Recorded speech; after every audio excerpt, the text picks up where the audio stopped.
You will see a lot of talk online that always compares narcissists with vampires. The overlaps and the similarities are actually so obvious that people keep on using this as an analogy. But what if it's more than just a metaphor?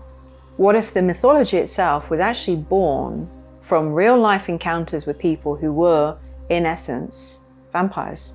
And just in modern language, we call them narcissists. Now, I know that it might sound ridiculous to a lot of people, but if you have awoken to the spiritual dimension of narcissistic abuse and you've been with the malignant, you're going to realize that narcissism is not just a psychological condition, but it is a soul level corruption. And I think if you get to that stage, you're going to be more open to the thoughts that I'm going to be sharing with you in today's podcast, because I want to present all of the reasons why I believe that the vampire isn't just some random made up mythical creation. But I think that there is a very high probability that the vampire mythology was born to represent what we now call a narcissist. Hi everybody, a very warm welcome to my channel, Nelly the Narcissist, or Nelly Not the Narcissist. I'm not a narcissist, but my character that I portray in my comedy skits, if you haven't seen those, she is a narcissist. All links below in the video description. Just before we get into this episode, then please do sit back, relax, make yourself comfortable, and get ready for this spooky Halloween episode. Actually, when we discuss malignant narcissists, every day could be like Halloween, because we know every day is a horror show. But what better time really to be discussing energy vampires than right now? So if you appreciate this video and my content, then please do help me out. Help me out with the algorithm by liking, sharing, subscribing if you're not, and leave a comment below and let me know your experiences and your thoughts, because I'm very curious to hear, because I know that you have many. So first of all, let's look at this. A vampire is a being that was once a human, but they lost their soul, and with it, they lost all connection to love and empathy and the divine, to God. And actually, what happens as the soul goes out and the connection to God is actually cut, a demon moves in instead and takes up home in an unoccupied space. The demon takes over, and everything that previously made that once living person human disappears. And you'll notice that vampires are always depicted as having this aversion to anything holy or spiritual, to the light, to anything that is connected to God and the divine, and they're unable to step into the daylight because the light turns them to dust. And although narcissists are walking by day, and they certainly don't turn to dust in the sunlight, they are repelled in exactly the same way by a different kind of light. And they stay away from it, and just like the vampire, they operate in the shadows, and they cover and they hide themselves, even if they're overt instead of covert. When it comes to real evil, it doesn't actually want to step into the light and be seen for all that it is, for fear of being exposed. And that is what narcissists hate, because they hate any kind of exposure, which is why they're unable to step into the light where they will truly be seen for exactly who and what they are. By staying in the shadows, by hiding behind masks, they're able to give themselves the cover that they so need to go about life. And let's not forget, narcissists have also a complete aversion towards anything that is holy and spiritual, uplifting. They may not literally hiss it across, and holding one to their forehead probably isn't going to burn them. But I can tell you the truth that narcissists, they generally are very, very adverse to religious or spiritual symbols, anything that represents a higher power, that indicates God, the divine, the light, anything that is positively charged. I've actually heard of narcissists having very bad reactions and even fear, running from prayers, spiritual songs, religious gatherings, hymns, chants, even healing, and smashing up symbols that have, like I said, that positive charge that are in the house. And if we pause for a second, we can ask, why would they do that? I'm not talking one or two of them. I'm talking, I've heard so many stories. This is a pattern. And the more malignant the narcissist is, the more pronounced and extreme this is. So let's ask the question. Let's be curious. What could be operating within them that could possibly make them react in this way? Because that certainly isn't normal. And that is pointing towards something deeper and darker that most people are too afraid to actually delve into. And it's the possibility that the narcissist, particularly the malignant narcissist, as I so often speak about here, has an entity attachment or more than one of a demonic nature. And in other words, they have a form of possession, but not in the same way as many people think of possession to be. Because the narcissist has themselves joined forces with this evil and is willing to participate in it. And I think most people, in most cases, we imagine possession to be non-consensual. But with a malignant narcissist, I don't believe that this is the case at all. And I know there's a lot of people that can be upset with me referencing media, films and TV, popular series, because on the surface, they may just say, oh, it's a film or TV. These are just stories. They're not real. They have no relevance in real life. But I can say they can really carry a lot of truth inside what we deem as just entertainment. Of course, we need to be discerning because not everything has a deeper meaning and we can't, look or take everything as truth. But some things definitely can and definitely do have a deeper meaning. Many of you know that I'm a big fan of Buffy the Vampire Slayer. And before any of you turn off right now, I want to say I had no idea how useful my knowledge from Buffy was going to be in my exploration of malignant narcissists. But sometimes, for example, I watch an episode and there is a line in it that I really pause and I think, wow, it sums it up. This sums up narcissists. And in one episode, Giles actually says, a vampire is not a person at all, and it may have the movements and the memories, even the same personality of the person that it took over, but it's a demon. Can we just stop there for a second? What do you think about that? Because when I heard that line, I was like, wow, that is exactly how malignant narcissists are. That's how they behave. They mimic humanity with their gestures, their words, even their unique quirks, but the essence is not there. They're gone. The soul is missing. And because something is absent, they have to feed on those who still have the presence of the things that they are completely devoid of, which is vitality, love, empathy. And what that really is, let's break it down. It's the presence of God. It's the divine energy. And for most of us, we still have that. We have that connection to a higher or lower degree.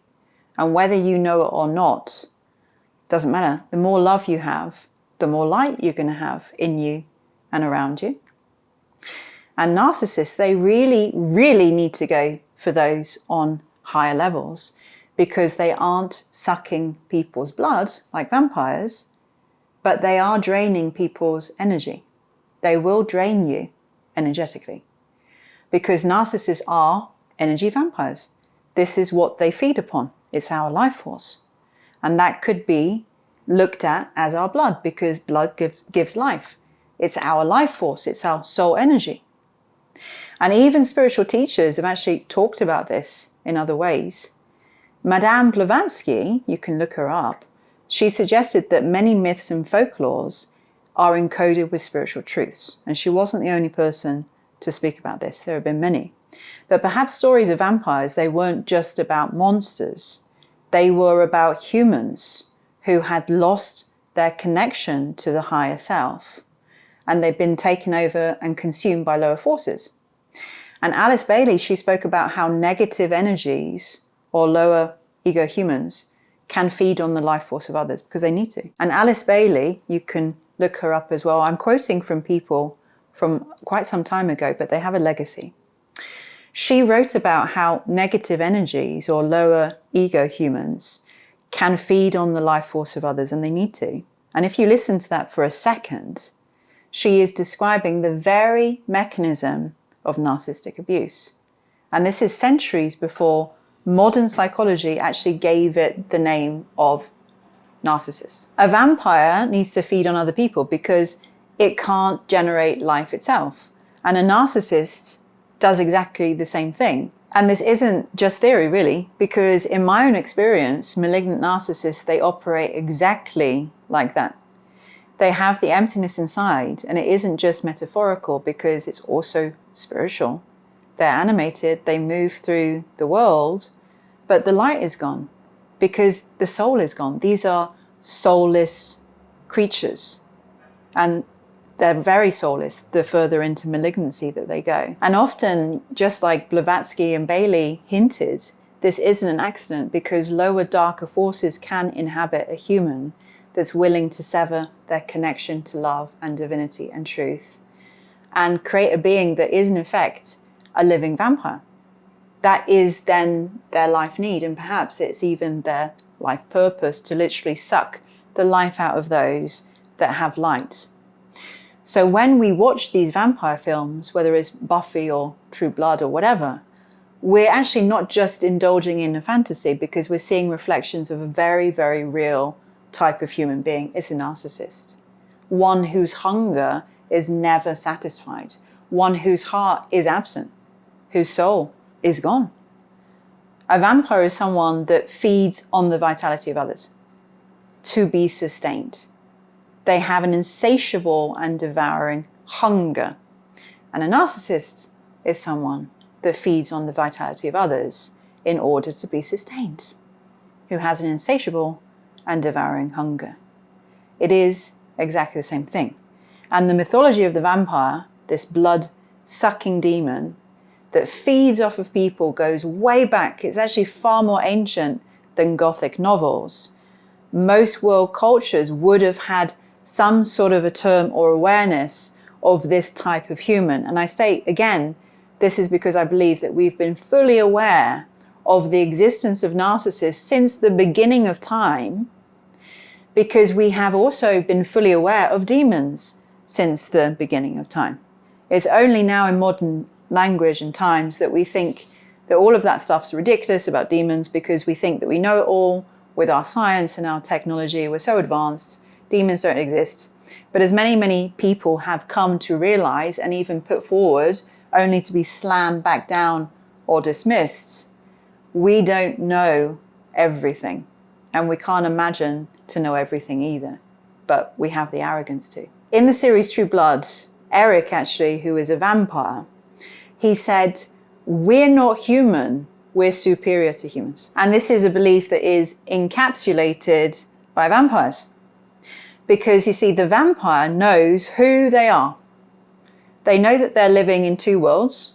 They come into the human world because that is where they need to feed. But they don't belong to the human world. They know that for many, many reasons. They're predators. And they're aware that they're a creature. But they're going to gladly wear the mask of humanity because they need it to gain access and to get close to unsuspecting victims. Because they're able to look human when they want to, which gives them the perfect disguise, the mask. Nobody knows who the real vampire is because of their appearance. They can deceive. And of course, you can't identify a vampire if you've never been trained to read the signs. Does this sound familiar? Since we now all know the signs and the clues that give a narcissist away. And like Eric's statement, narcissists have a lot of inner grandiosity and entitlement, of course. They look down on humans because they do not see us and themselves in the same way. They have contempt for us and they see themselves as superior beings. And if you look at the way that vampires kill, and they do it without any empathy, they're just feasting and sometimes just deleting for the sake of deleting, for the hell of it. The more that somebody appeals to their empathy, the more that that person's going to find out that they don't have any, that they're completely heartless. In fact, vampires usually love it when people beg and are afraid. They're cruel and they're merciless, and occasionally there is a story where you might see a character that's created that's vampire, yet holds on to their heart and soul in some way. Because for writers, it offers a very interesting exploration into morality and what it means to be human. It's like if you or I suddenly woke up in a narcissist's body and we felt the drives that they have and urges from the inside, but we still held on somehow to the connection to ourselves, to our humanness. And then a real conflict would arise within us that would create an internal and external battle, a need to go against our own nature and gain control over darker impulses. So from a writer's perspective, that's fascinating, both psychologically and spiritually, and morally, of course, because we get to ask deeper questions about what makes a human human. And Sam Vaknin, he often speaks about this deadness that is basically the narcissist's internal reality. And yet he will never ever stop for a second to look at the spiritual territory of his discussions, because he's a narcissist. He speaks a lot about the void that they have, but he will never really allude to the origin of that sadistic driver that fills the emptiness. Because surely, if there's emptiness and there's a space for sale or rent, it won't remain unoccupied for very long. Either it's going to be filled by invitation or squatters will move in. So narcissists, they are, like Sam Vaknin says, dead inside, meaning very literally that the existence of that heart and soul, the existence of love, empathy, God, is missing. And all of these things, they give us life. And evil itself is not a creator of life. It's not a conductor of energy. It's the opposite force. It can only drain because it's negative, whereas the side of light is completely positive. It brings and it gives a lot of energy because it's a creative force. The other is a destructive force. And the malignant narcissist is completely dead and buried. They are gone. And yet there is a presence behind the mask. And most of us here have seen and felt that entity that's moving them. And it's very, very scary. Just like the vampire, the narcissist has a demon too. And in fact, quite possibly, depending on who they are and how far it's got, they might even be the demon themselves. And I've touched upon this concept in other podcasts. I'm going to put everything in links below in the description box. Please do go check them out because you might find it interesting. Plus, I made a video about exorcism, which is also down below. Now, I spoke about these concepts about soulless beings and organic portals in other podcasts. An organic portal is literally a human, just like the vampire, that's done a trade or has somehow basically invited the presence of energies and entities of a lower, darker and wicked nature. And this source is operating through them. Now, to what extent the soul is gone and to where, I can't tell you everything, but I do know it's different for every single person. What I've seen in malignant narcissists that I've known is that definitely lower and darker forces are in the driver's seat and working through them. But the individual, the narcissist, has said yes and is a willing collaborator. And the same trade was made. There is a certain amount of selling one's soul to the devil. An exchange basically for whatever is promised to them, whether it's power, perhaps it's eternal life, who knows? But we all know the devil is a liar and never keeps a promise that's made. And I think that the majority of narcissists, as they get into older ages, become more and more bitter and envious of others and full of hatred because they didn't get what they were perhaps promised. But once you've walked that dark path, it's nearly impossible to turn back when this threshold has been crossed. And in any case, narcissists are soulless, and instead there's an emptiness. There's a big gaping wide hole inside of them. And like I said, Sam Vaknin, I'm going to repeat, says there is no one there. There's nobody home. And upon my reflection, although he will probably disagree, because obviously he's a narcissist, he's not connected to spirituality at all, I believe that the void that he is speaking about is the missing link to God, the divine power. It is the source of creation. It's the source of love. It's the connection that gives us life, that grants us vitality, that connects everybody in the cosmos. It's love. It's connection to each other through empathy, through feeling, through being alive. Without love, we're not fully alive. Without a heart center, we're living, but we're not alive. Narcissists don't have a heart center. It does not function. They cannot, and they do not connect with the vibrations of love. It's not on their frequency, and they don't want it to be. They detest it.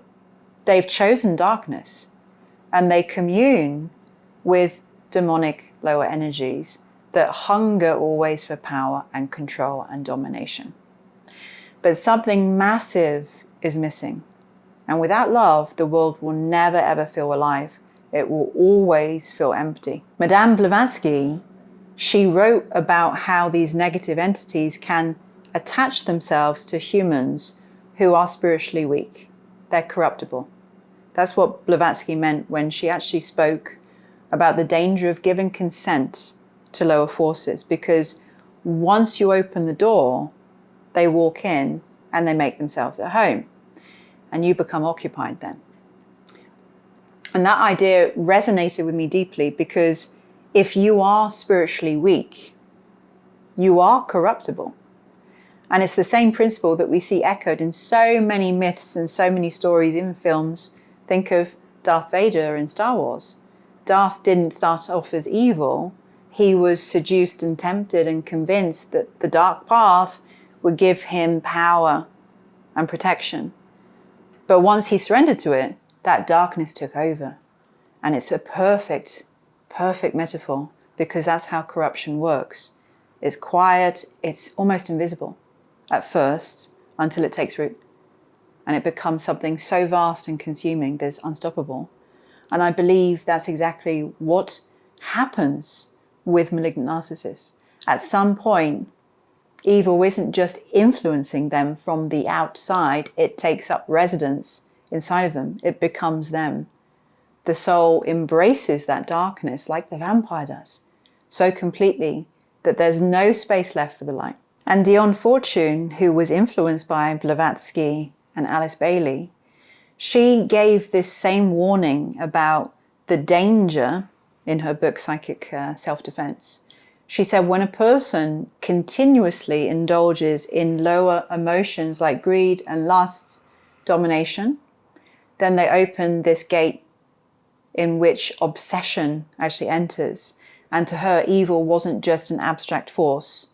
It was an actual energetic possession. It's a presence that can possess somebody who has surrendered their will to darkness. And I'm going to repeat the Ethiopian proverb that I've spoken many times on this channel. Evil enters like a needle and spreads like an oak tree. Because once this has been accepted and invited, and even consented, of course, with narcissists, something definitely happens where evil takes over and the soul really embraces it in such a way where they're not really savable anymore. Jung would have actually called this possession by the shadow. Because once the ego becomes then identified with the dark side of the psyche, it loses the capacity for self-awareness. And it's not just self-awareness, of course. But he wrote that the possession of the soul by the shadow is always a defeat for the ego. And that's why malignant narcissists, they can't see their own evil because they've merged with it. They are it.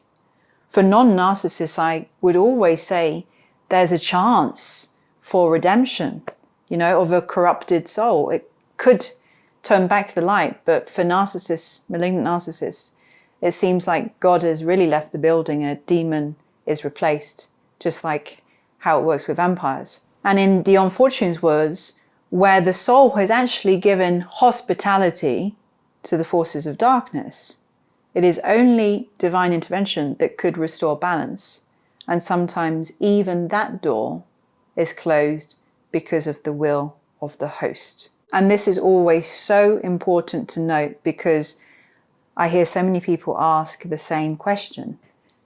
Can a narcissist be redeemed?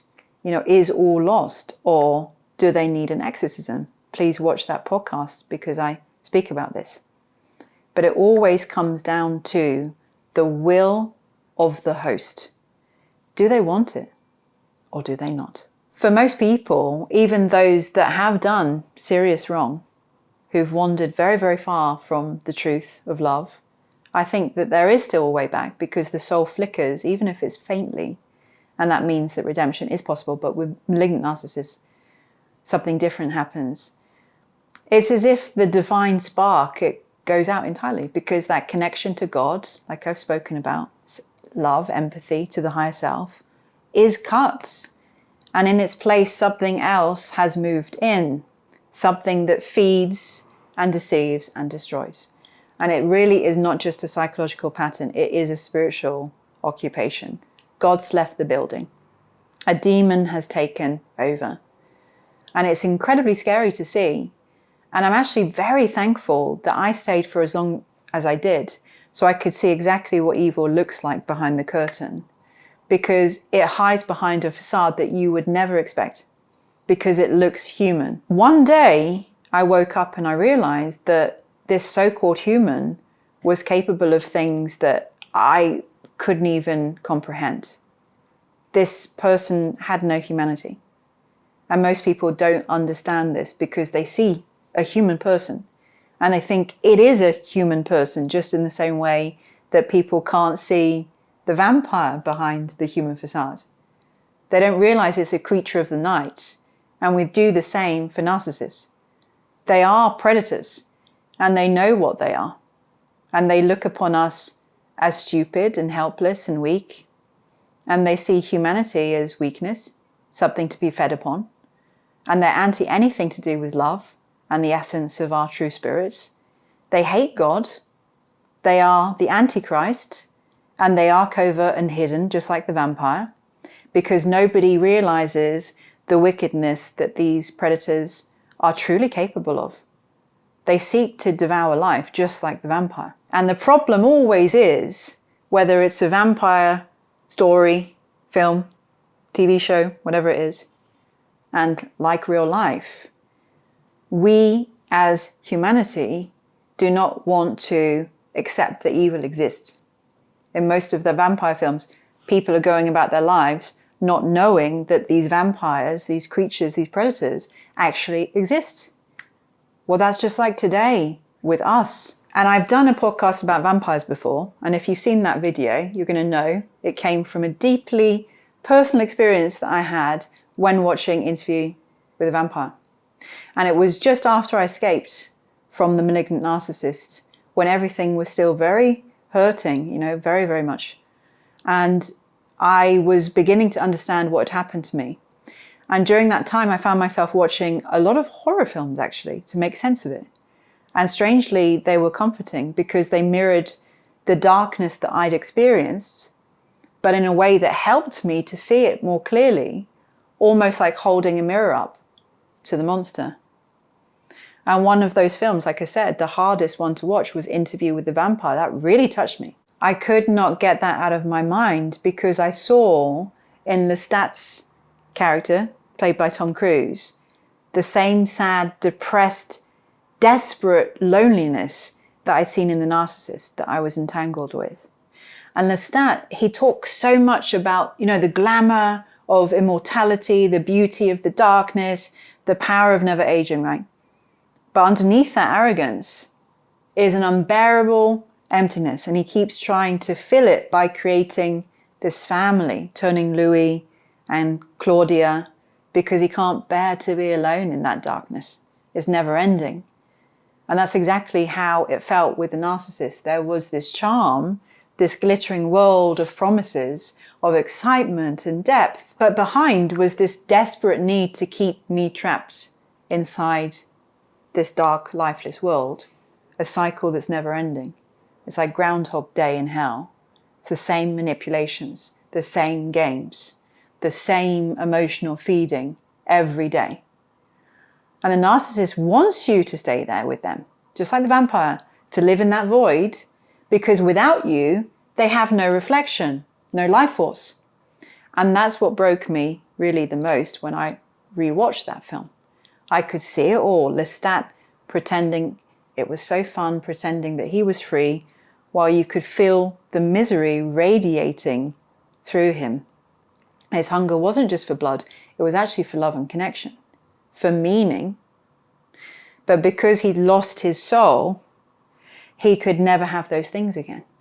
And in that, I saw the truth of narcissism. It's very sad. When Lestat is left alone, you can see him crumble and fade, desperate to pull Louis back in with the promises of that shared fantasy.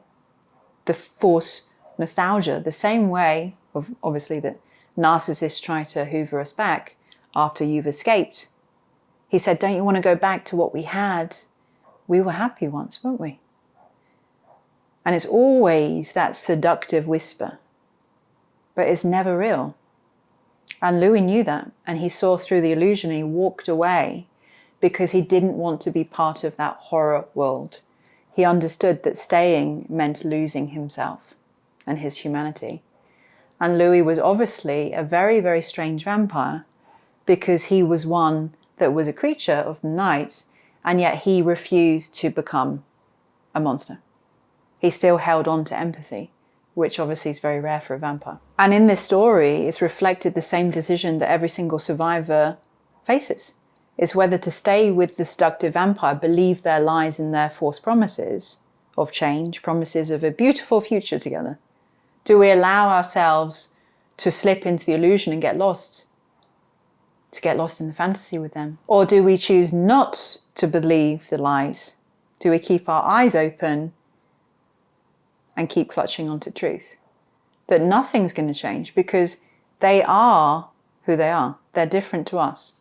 And we don't actually belong together. They belong in a world of darkness and suffering because that's who they are.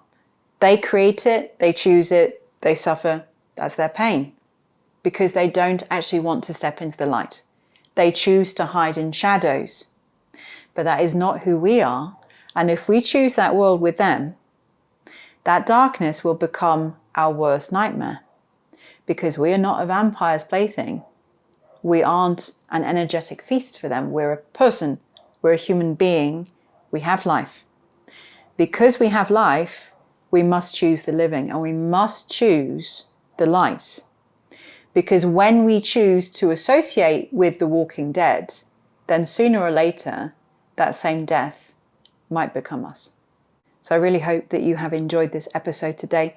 Please let me know what you think by leaving me a comment below.